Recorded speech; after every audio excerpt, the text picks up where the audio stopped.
Good day everyone, my name is Krisha Jane Pipito, a student from Eastern Visayas State University, Department of Education, major in Bachelor of Physical Education from Section 1B.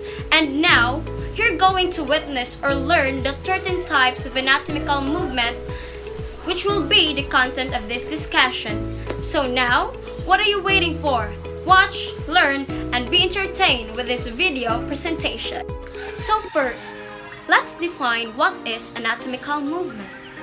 Anatomical movement are used to describe the actions of muscles upon the skeleton. Muscles contract to produce movement at joints, and the subsequent movement can be precisely described using this terminology. So now, let's proceed to the 13 types of anatomical movement. First is abduction. Abduction is a movement of your limb away from your body or midline. So here's the proper execution of abduction.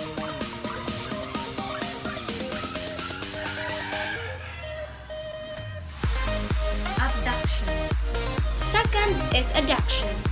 Adduction is a movement that brings the limb toward the midline of your body. So here's the proper execution of adduction.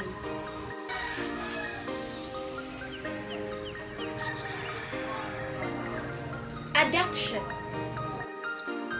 And here are the muscles involved in abduction: pectoralis major, trapezius muscle, bicep bronchi, tricep bronchi, deltoid, and latissimus dorsi. And here are also the bones involved in abduction: clavicle, scapula, and humerus. The muscles and bone involved in adductions is just same as well as the abduction. Again, the muscles and bones that are involved in abduction are also involved in adduction. Third one, angular motion and circumduction. Angular motion is a movement between two long bones. It can be flexion, extension, abduction, and adduction movement from the midline of the body. Circumduction. Circumduction is a special type of angular motion that describes as making circular movement like moving arm in a loop. So here is the proper execution of angular motion and circumduction. Angular motion.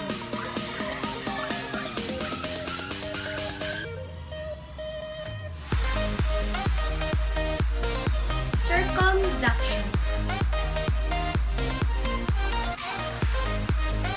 So here are the muscles involved in angular motion and circumduction: pectoralis major, trapezius muscles, bicep bronchi, tricep bronchi, deltoid, latissimus dorsi, and exterior digitorum. The fourth one is dorsiflexion and plantar flexion. Dorsiflexion is a movement of the ankle while elevating the sole, while plantar flexion refers to the extension of the ankle so that the foot points inferiorly. So here is the proper execution of dorsiflexion and plantar flexion. Dorsiflexion.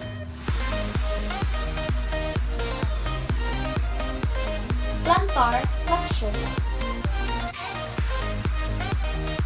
So here are the muscles involved in dorsiflexion and plantar flexion: flexor digitorum, gastrocnemius, sartorius, Achilles tendon, peroneus longus, tibialis exterior, and extensor digitorum. And here are also the bones involved: tibia, fibula, tarsals, metatarsals, and phalanges. The fifth one, Elevation and depression. Elevation is a movement when a structure moves in superior direction, while the depression is a movement when a structure moves in inferior direction. So here is the proper execution of elevation and depression. Elevation, depression. So here are the muscles involved in elevation and depression. Pectoralis major, trapezius muscle, deltoid, sternocleidomastoid, and latissimus dorsi. And here are also the bones involved: clavicle, scapula, humerus, and shoulder girdle. So here is the 6th and 7th anatomical movement: extension and flexion. Extension occurs as the same plane as flexion, except that it increases the angle between articulating elements, while the flexion is a movement of inferior or posterior plane that reduces the angle between articulating elements. So here is the proper execution of extension and flexion. Extension, flexion. The 8th movement, gliding. It refers to the movement where two opposing surfaces slide past to each other. So here is the proper execution of gliding. Gliding.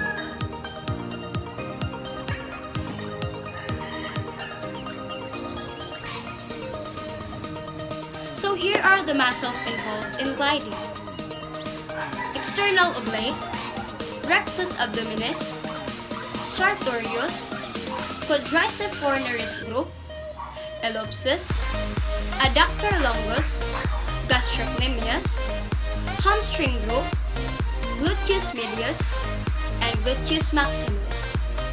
And here are also the bones involved: hip bone, metatarsals, 5th lumbar vertebrae, femur, patella, and tarsus.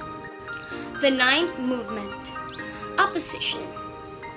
Opposition is a special movement of a thumb and the index finger which enables to grasp or hold an object. And remember, this opposition has an antagonistic movement which is reposition. So, here is the proper movement of opposition and reposition. Opposition, reposition.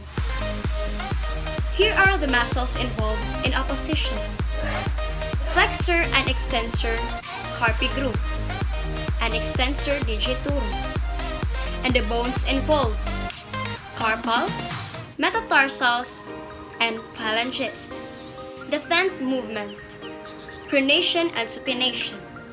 It refers to the rotation of the end of the radius and across the anterior surface of the ulna. So here is the proper execution of pronation and supination. Pronation, supination. And here are the muscles involved in pronation and supination: extensor digitorum, extensor carpi group, and flexor carpi group. And the bones involved are humerus, ulna, carpal, and radius. The 11 and 12 movement, protraction and retraction. Protraction is a moving part of a body interiorly in horizontal plane, as in jutting the face forward to gain a distance. Retraction is the opposite movement of protraction, as in pulling the jaw back toward the spine. So here is the proper execution of protraction and retraction. Protraction, contraction.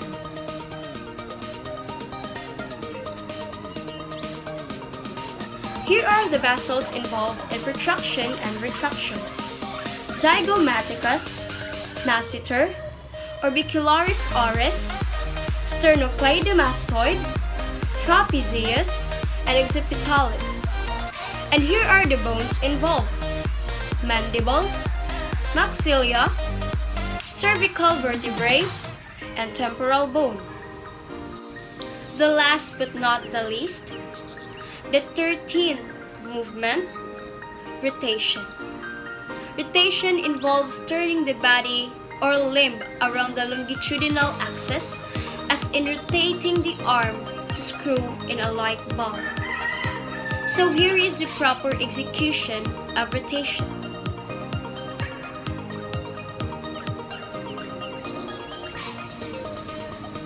Rotation,